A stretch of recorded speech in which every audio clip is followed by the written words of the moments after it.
Philip Yancey, in his book Soul Survivors, introduces us to Dr. Paul Brand. Brand was a missionary doctor, pioneering orthopedic surgeon, spent most of his career treating leprosy patients in Vellore, India, and even spent a little time in the last standing leprosarium on our continent in Louisiana. Brand shares with us this way. Yancey shares with us, Brand's career centered on perhaps the most problematic aspect of creation, the existence of pain. I was writing the book, Where is God When It Hurts? He invited me to consider an alternative world without pain. He insisted on pain's great value to man, holding up as proof the terrible results of leprosy. You have to remember, leprosy destroys the nerve endings that transmit pain. And these are the results: damaged faces, blindness, loss of fingers, toes, and limbs, all of which occur as side effects of painlessness. As a young doctor in India, Brand had made the groundbreaking medical discovery that leprosy does its damage by destroying nerve endings.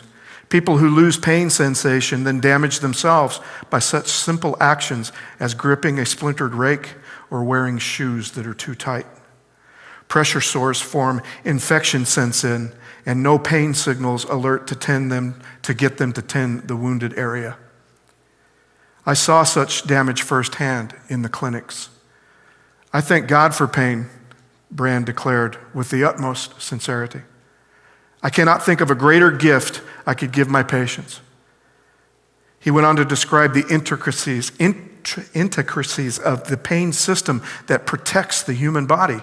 It takes firm pressure on a very sharp needle for the sole of the foot to feel pain, whereas the cornea of the eye senses 1/1000th as much pressure, calling for a blink when a thin eyelash or a speck of dust just brushes the surface.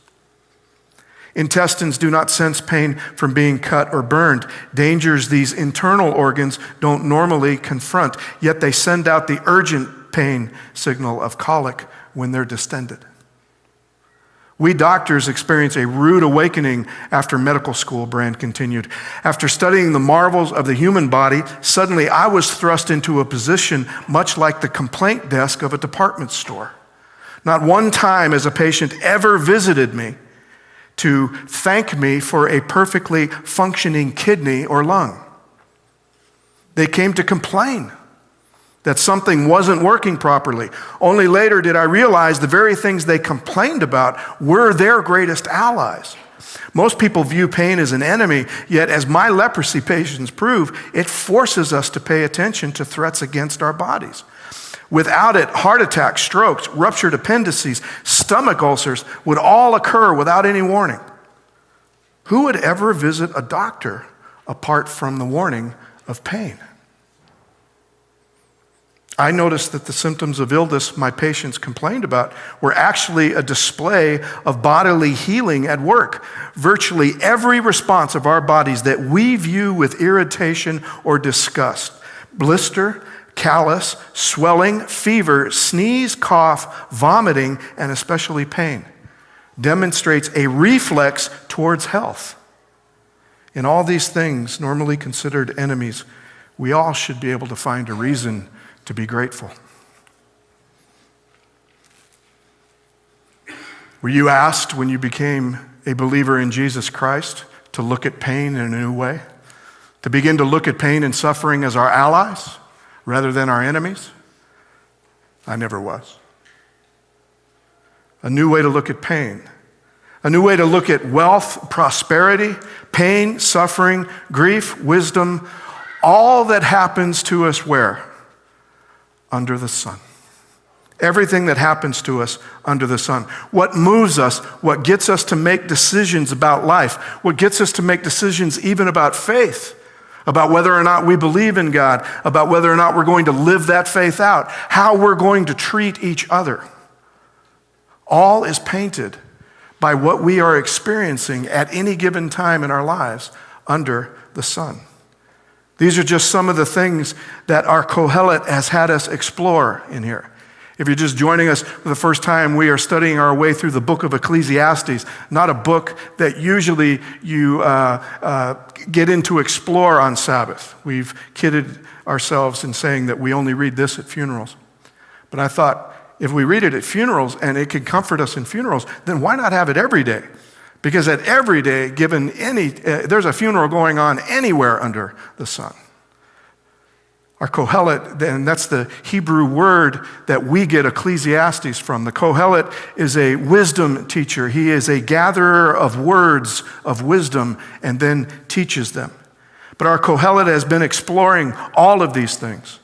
Pain, way of life, everything that's going on. He's explored and he's shared, and he's reflecting back at us his experience with what it's like to be and to live and to toil and to be vexed under the sun. He has a unique perspective, doesn't he? He brings it to us. So chapter 8 begins where he thinks all should begin and end with. If I were to ask you just what we know of our Qohelet, just what we know of Solomon, name the one thing that you think Solomon would say that should cure all ills, that should make everything okay. What do you think it is? You guys don't remember? What's his favorite thing to apply to any situation in order to get an answer? Wisdom.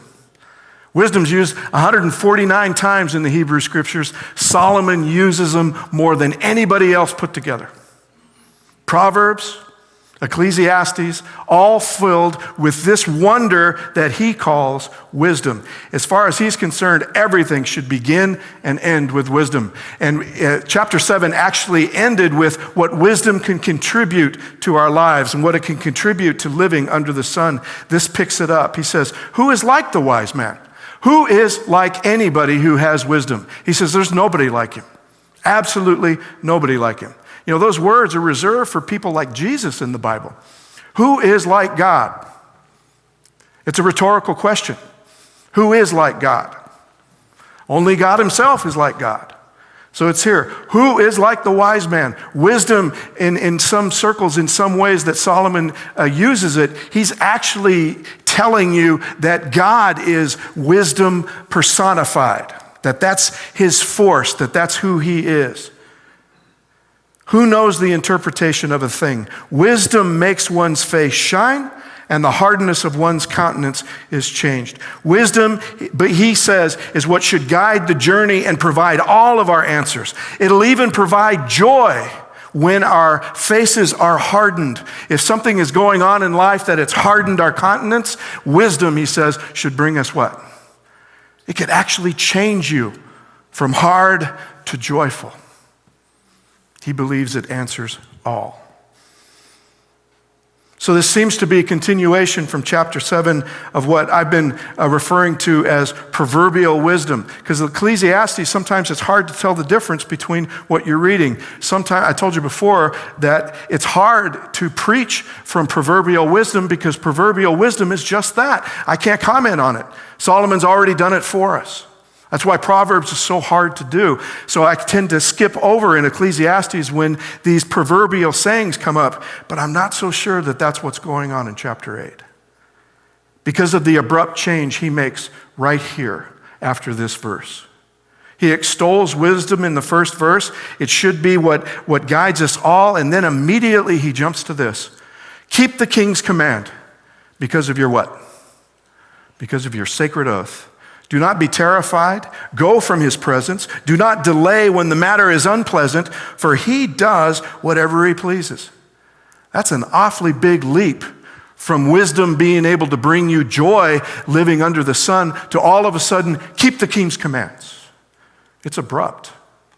And yet at first blush, you may be thinking, okay, well, it is a wise thing to obey a king, isn't it? Short term, at least, right? How many here want to anger the king? Nobody wants to anger the king if you don't have to, right? So it seems to be wise, it seems to be proverbial that obeying the king's powers is a wise thing to do. It seems to be a wise thing to remember because there is danger in upsetting the king. There are dangers that begin to lurk in the corridors of power. So actually, instead of just a proverbial saying that you should obey the king, I think what he's trying to tell us, put up against here, go with me on this. He may very well be trying to tell us that wisdom, for all its obvious advantages, even divine wisdom at a time, could, when it comes up against an earthly monarchical power like a king, it's going to lose. Under the sun, we play by different rules.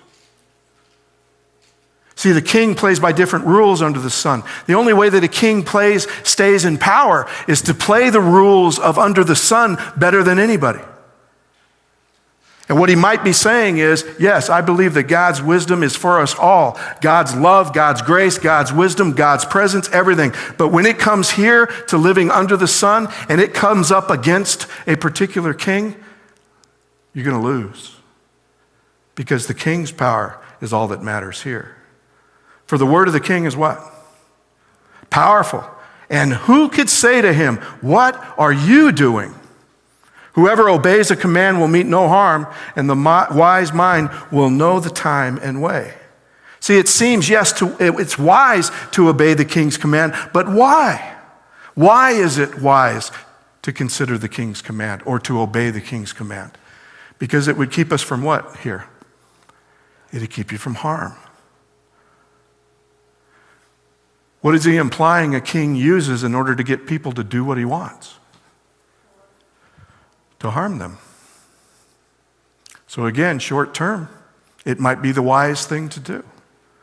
But long term, if it is God's wisdom that's getting you to maybe go against what the king is saying, guess what? The wisdom is going to lose. Because the king's power under the sun is what?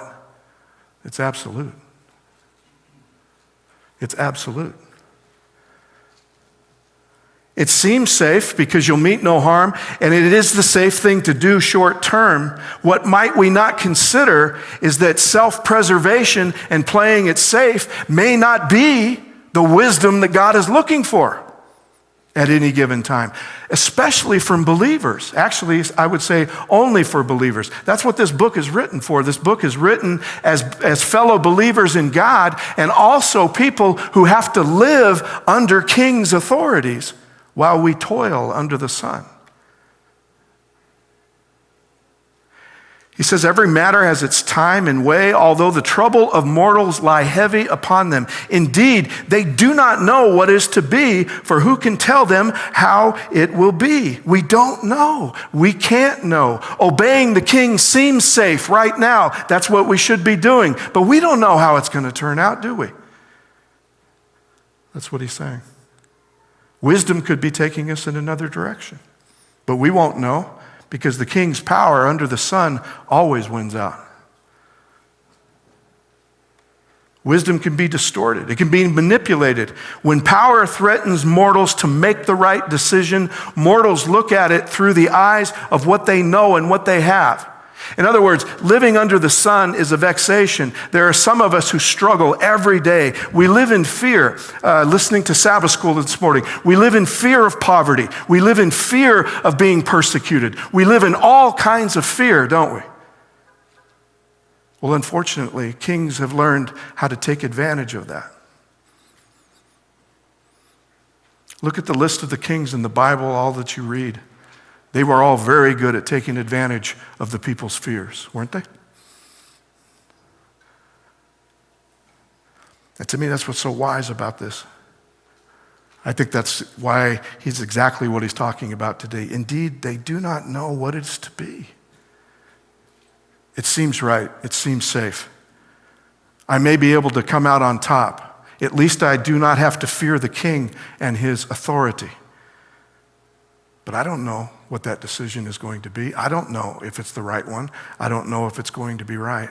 I do not know if the safe thing to do is the wise thing to do as a believer in God. No one can tell us. Our uncertainty, our fear, everything that motivates us, if we will, to make our decisions all by earthly power and kings, they can nullify wisdom at any turn.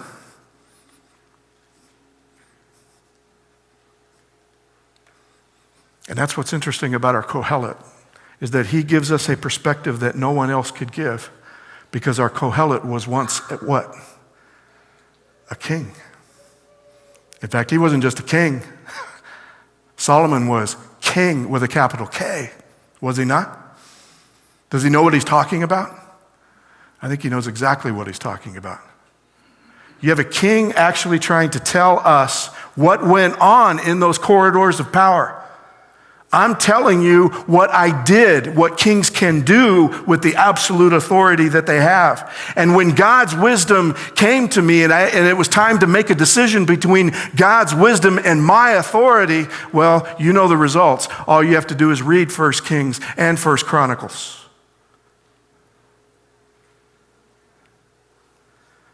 He shared it with us back in chapter 1.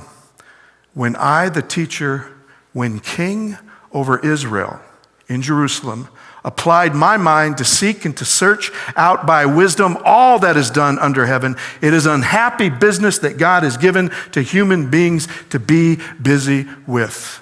First thing his wisdom told me is that this is an unhappy business. Humanity, not king, not peasant, he said humanity.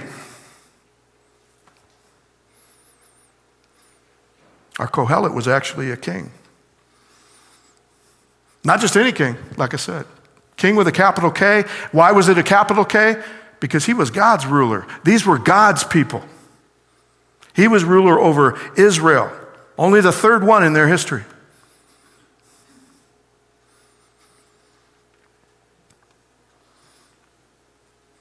This was God's nation. And do you remember how God felt ultimately about Israel having a king? Was he for it? Did God give them a thumbs up when they decided that they wanted one? No. Samuel comes to him and says, no, guys, you don't want a king. Samuel tries to warn them about what will happen. What will happen when God's wisdom comes up against the king's rule? When you have to go through a human throne? Samuel said, I'll tell you what's going to happen. And God doesn't want it. He'll take your sons. He'll take your daughters. He'll take your money. He'll take your crops. He'll take your everything. And of course, Israel didn't believe him. Solomon seems to understand, and he understands this, and I look at it. He is only the third. So who are the examples that he has that he looks back to? Saul, and then who? And his father. He looks back at Saul, he looks back at his father. And I really believe this, the way that he writes in Ecclesiastes 1 and Ecclesiastes 2, where we were, I really believe that when he writes, I really believe that he thought he could make a difference. He really believed he could make a difference. The way that he says it, when he asks for wisdom from God, give your servant, therefore, an understanding mind to govern your people, able to discern between good and evil. For who can govern this, your great people? Let me thrive where my father failed. And I know I can do better than Saul. Just give me what? Just give me wisdom. He wants to make a difference. I really believe he wanted to serve his people. He wanted to serve God and serve his people as he governed. His wisdom, he believed, can transcend what Samuel said a king would demand of Israel. A king could be somebody more than just lives out his own selfishness on the backs of his people. Wisdom is what could make the difference. He asked for it and he gets it. Let me ask you this. Was it the solution? Was Israel's throne and Solomon's rule protected from corruption simply because Solomon was wise? No. In fact, I think it worked against him. Back in chapter 1 of verse 16, he says, I said to myself, I've acquired great wisdom, surpassing all who were over Jerusalem before me. Who's he talking about? He's talking about Saul, and he's talking about his own dad. Right? And my mind has had great experience of wisdom and knowledge, and I applied my mind to knowing wisdom and to know madness and folly. I perceived that this also was vanity, a chasing after the wind. He says, for in much wisdom is much vexation. And those who increase knowledge increase sorrow. For as wisdom grows, vexation grows. The Jewish Publication Society Bible says, to increase learning is to increase heartache. So what he found out wisdom would do for him. By the way, if it did this to him, if the king was experiencing this heartache, what do you think his subjects were feeling?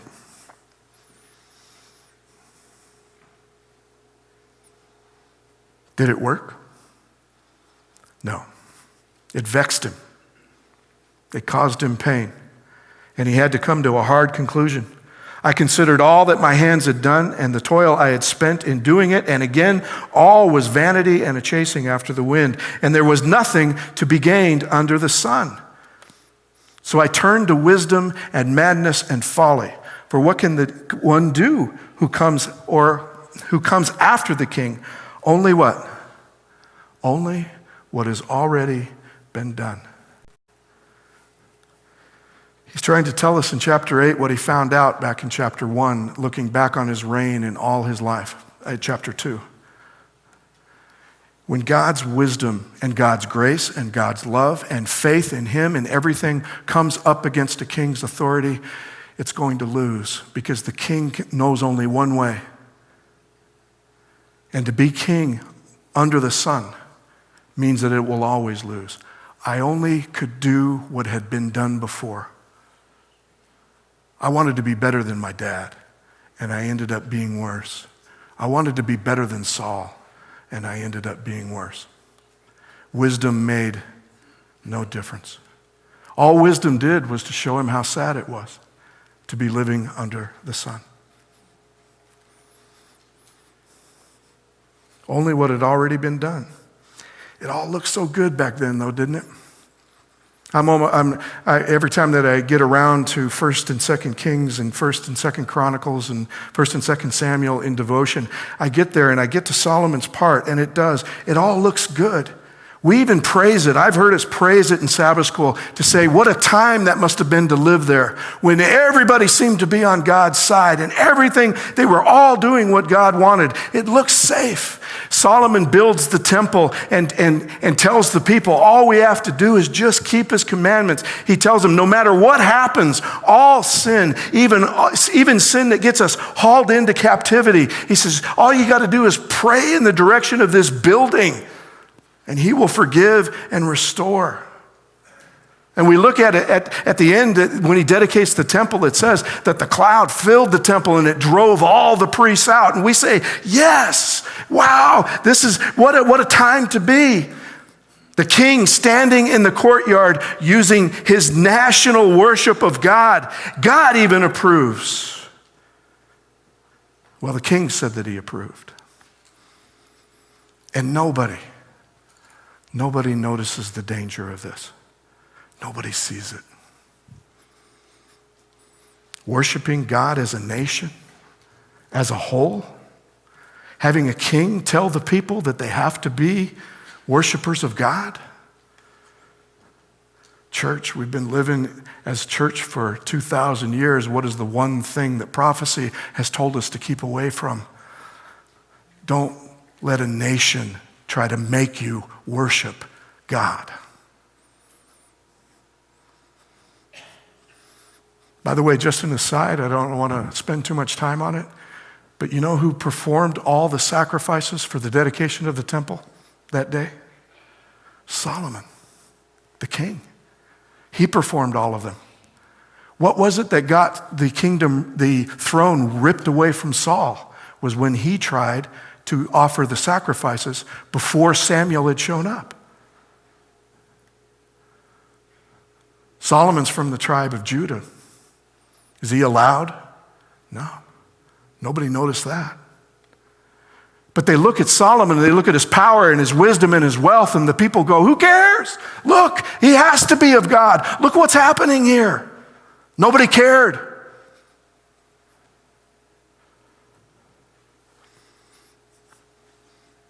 You know what? When it's all over.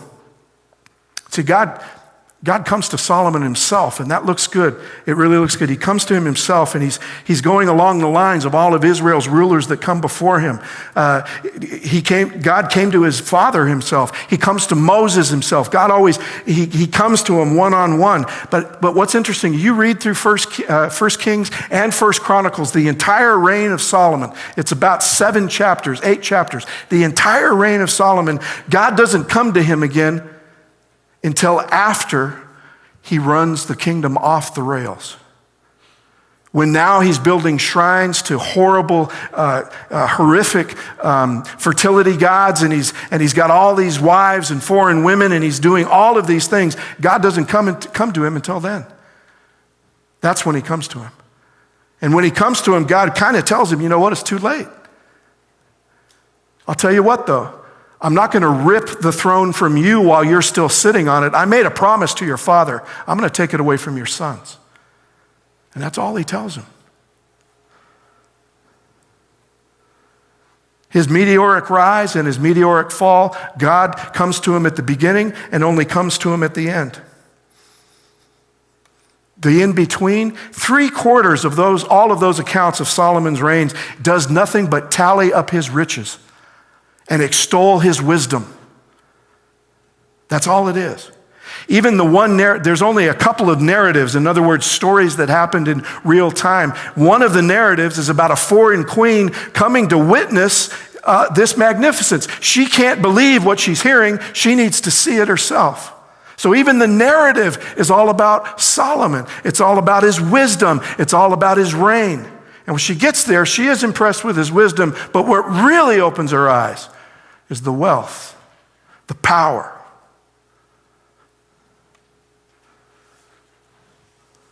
One thing that this whole experiment as a religious nation has done is convince the king that under the sun rewards means that God is favoring him. Can you tell me that Solomon isn't saying to us right here, looking back on it now, is that I thought God blessed me because I had all of this wealth and riches. In other words, being rewarded under the sun also means I'm being rewarded by God in heaven. Is that necessarily true? What does our wisdom tell us?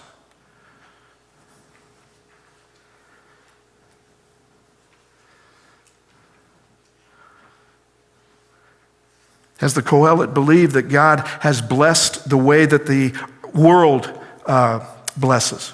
That he rewards spiritual worship with material wealth? See, a king that's convinced and can convince his nation that God is this way, can he use it to his advantage? If he can tell the nation, look, God favors you if you're wealthy, if you have power, that's a sign of God's favor. If he can convince his people of that, especially people that he is convinced God talks to him and that they all worship because of him, can he use that to his advantage? Read 1 Kings and listen to what he brought in every day.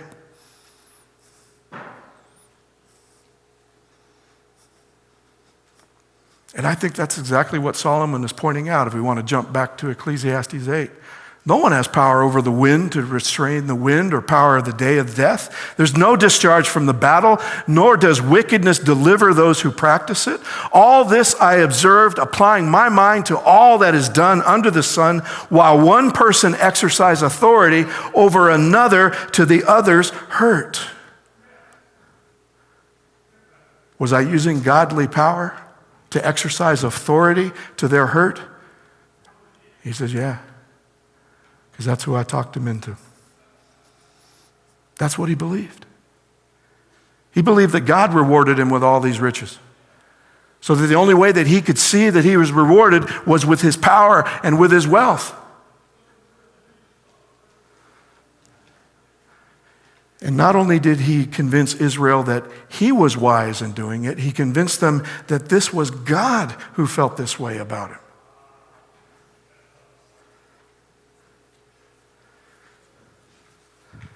Only God can restrain the wind, he says. Only God knows exactly what's going to happen. Only God knows the wisdom of our decisions. Are they really wise, or were they only the king's decisions? Only he knows that. He says, but a king, he says, that's different.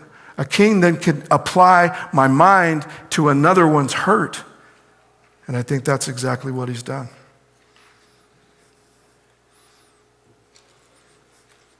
I would venture to say that God didn't show up early on in Solomon's reign to show him when he was going wrong, because Solomon truly believed he didn't need to hear from him anymore. I still have everything you gave me, Lord. I'm still moving forward. You haven't told me any different. So he continues to go. And he does. He runs the kingdom right off the rails. The problem is what he teaches, I believe, what he teaches Israel about those who are rich or poor, or those who are suffering or in pain. If you are rewarded by under the sun rewards for spiritual worship, then what about those who are poor, suffering, and in pain? Well, they must not be very good worshipers. They must not be of God. They don't pray hard enough. They don't have enough faith. The rich, the prosperer, not suffering, that's a clear sign that God favors them. Under the sun's rules, looking at it through those lenses, that's ideal for a king to take advantage of, isn't it? And again, if you don't think that Solomon took advantage of it, read 1 Kings.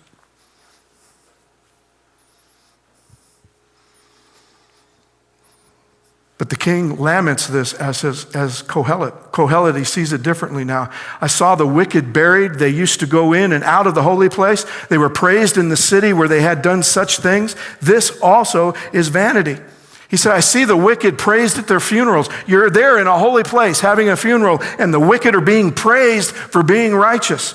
Reputations of holiness follow them all to their graves, even though they were actually wicked men. He goes, by the way, it's the ultimate vanity. If all you want is a good reputation, that follows you to the grave. If you're a wicked person, but you have a righteous reputation, what good is it now that you're dead?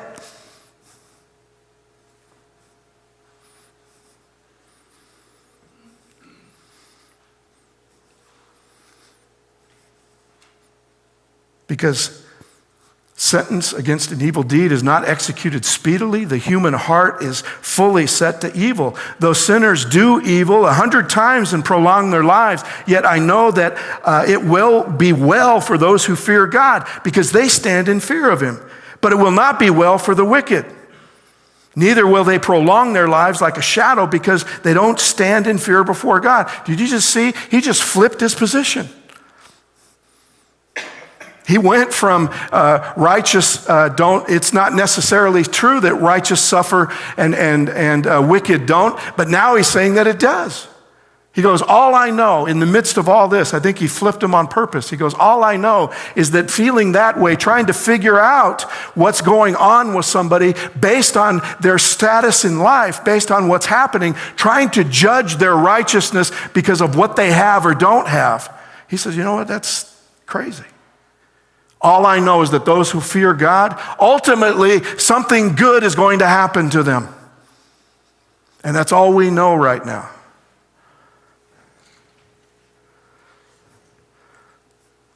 Evil deeds aren't seen as evil here. Under the sun extols them. That's why he said that sentences aren't executed speedily. Why? Because the executions only come for things that under the sun feels is wrong, or the under the sun definition of wicked versus righteous.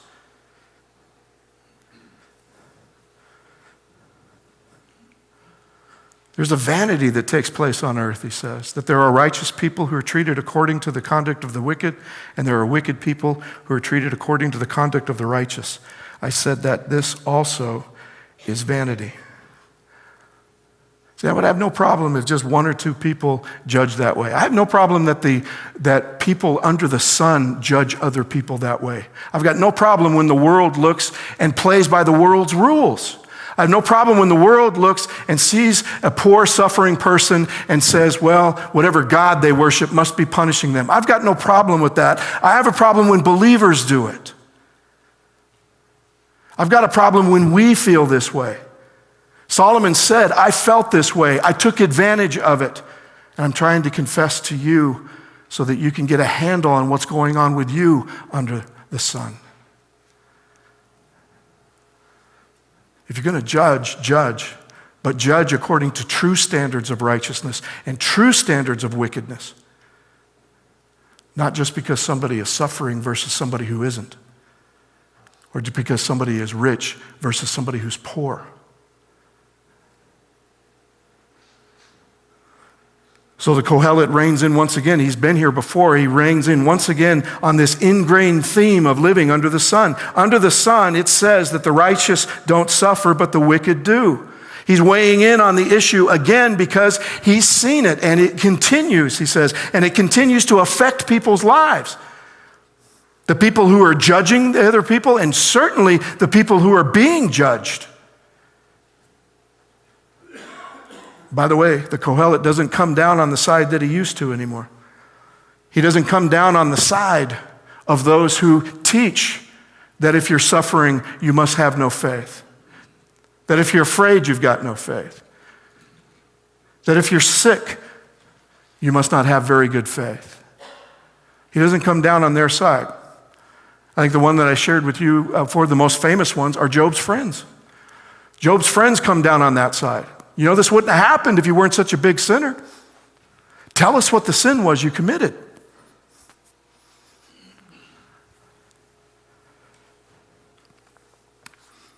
So the question that I asked at the beginning, I ask you now. Do you see pain as a gift? Do you see suffering as a gift? A gift from God himself? It isn't easy, is it? The Qohelet knows it's not easy. That's why he's telling us this. If our faith is based on sinners suffer and saints do not, then we're arguing full tilt with the Word of God. Got to read the book of Job. I've preached through the book of Job. I've got 20 studies on the book of Job. If you want it, I'll bring it back. I've already preached it in this church, which I shouldn't be preaching series that I've already preached. But if you want to, Job will tell you all you need to know about this. The Bible is full of imagery, not just Job, but full of imagery if we think about it. Metal tried in the fire, silver being purified by the refiner's fire, branches that do not bear fruit being trimmed away and thrown where? Thrown in the fire. Persecution, a cause for rejoicing when it's for righteousness' sake. Blessed are the poor in spirit, the mourners, the meek, the hungry, the thirsty. Those are the ones that are blessed in this world of believers. The very thing that under the sun punishes or teaches that punishment is this.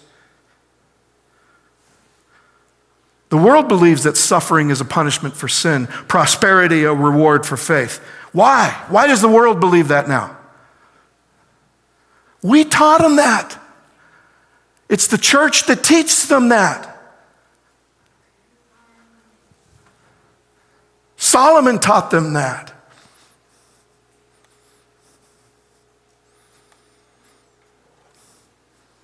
Why suffering? Why pain? Just real quick, a primer on it.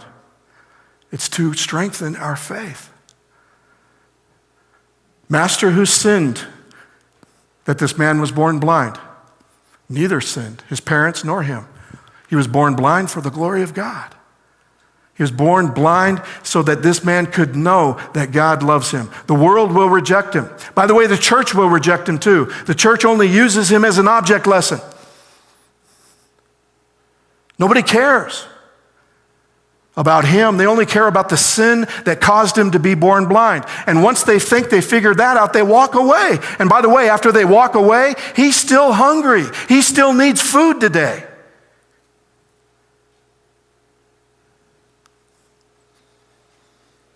So, if you suffer and stand by faith in order to endure, and you believe that suffering is a punishment for sin or a lack of faith, then when you suffer, you actually then, your faith will crumble when God is trying to strengthen it. See, if I've been convinced by Solomon and convinced by authorities, convinced by the church that I'm suffering because I don't have any faith, well, then my faith will actually crumble if I believe that, when God is actually using suffering to strengthen it.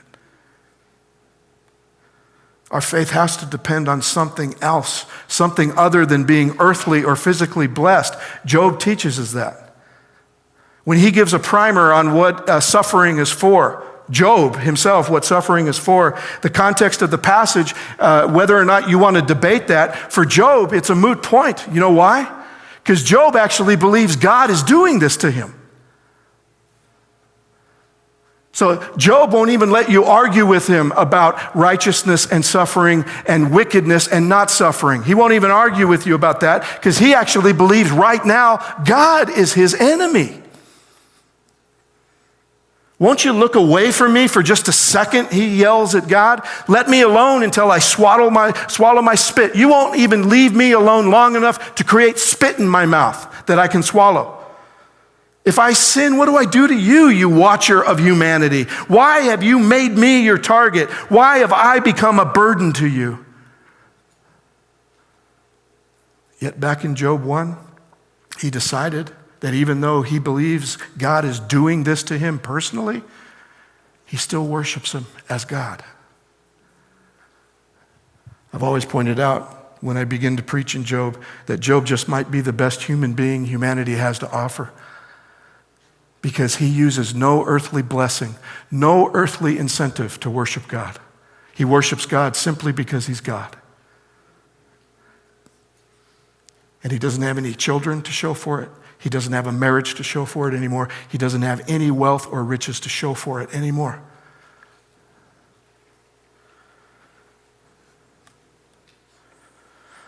So if our faith is rooted in the righteous don't suffer and we experience pain and suffering and grief, then what might we turn for safety?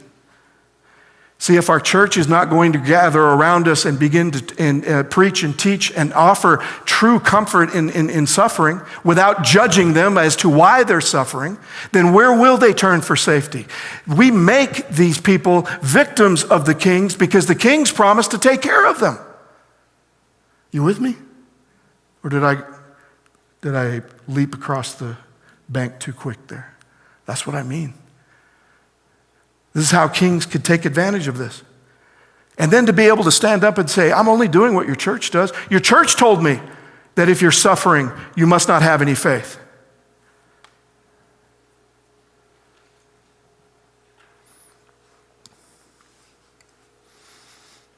Yet secular powers that be, those who claim to be speaking for God, at least I can have safety, the safety that comes with not ticking off the king. At least I can have that.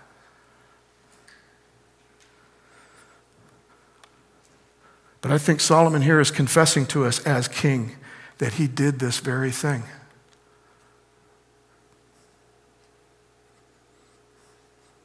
By the way, it's why I spent 17 weeks talking about our Christian heritage and the danger of what it means when a nation decides that they're going to make somebody worship a god.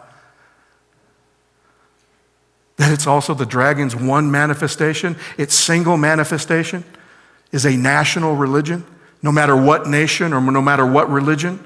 The dragon has said that that is the ultimate counterfeit of church. It's the counterfeit of church. It's the counterfeit of God to be a nation that believes, a Christian nation, a Jewish nation, a Muslim nation. The beast from the sea and the beast from the land, they're national churches.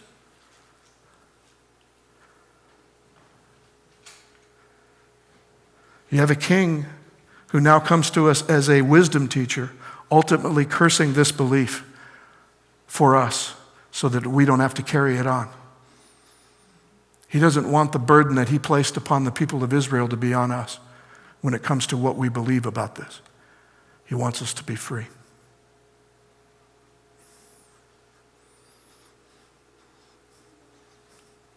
By the way, the to me, that's the ultimate context of this here. Because we debate this verse all the time, right? So I commend enjoyment, for there's nothing better for people under the sun than to eat, drink, and enjoy themselves. Eat, drink, and be merry. What do we debate about this? Is the Bible really telling us we can party? Well, within reason. But actually what it's saying is, if you can learn how to be content. In other words, if you're suffering, but you don't have to believe that God is causing this suffering because of lack of faith. If you're in pain, but you don't have to believe what's happening, trying to figure out what's happening. You don't have to listen to people judging you as to why this may be happening. If you're free from that, then you're free to worship, aren't you? You can't fall then under a trap of a king that's trying to make you do something. If I am completely content with what I got and I'm not being judged by my fellow believers, I'm not being judged by the world, then we're okay. I wish the church could be a safe place where we can all do nothing but enjoy what we have with each other without having all of this else put upon us. It's who we should be. It's who we should be. So do you believe that pain is a gift? Do you believe that suffering is a strengthening of righteousness? I believe that only people who have a real relationship with God can suss that out. Who really walk and talk with God. Having a face-to-face, walking, talking relationship with Jesus Christ.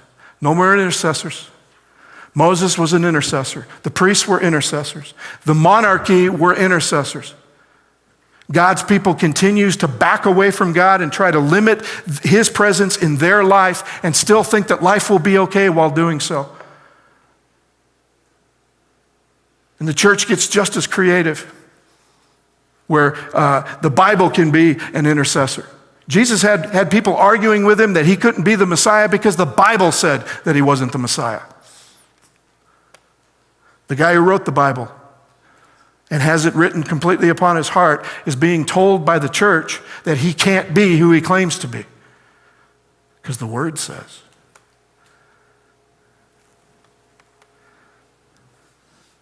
People could be this. The church can be this.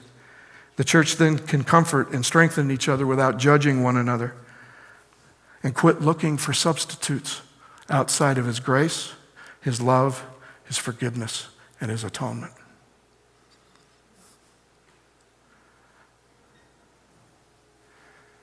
We have to protect each other. We got to save each other's dignity and protect each other. Quit judging. And love simply as we've been loved. Man, am I glad that Solomon lived long enough to be able to tell us that, to be able to bring that to us. That's why I love the words of the Qohelet. Thank you all for hanging in there with me.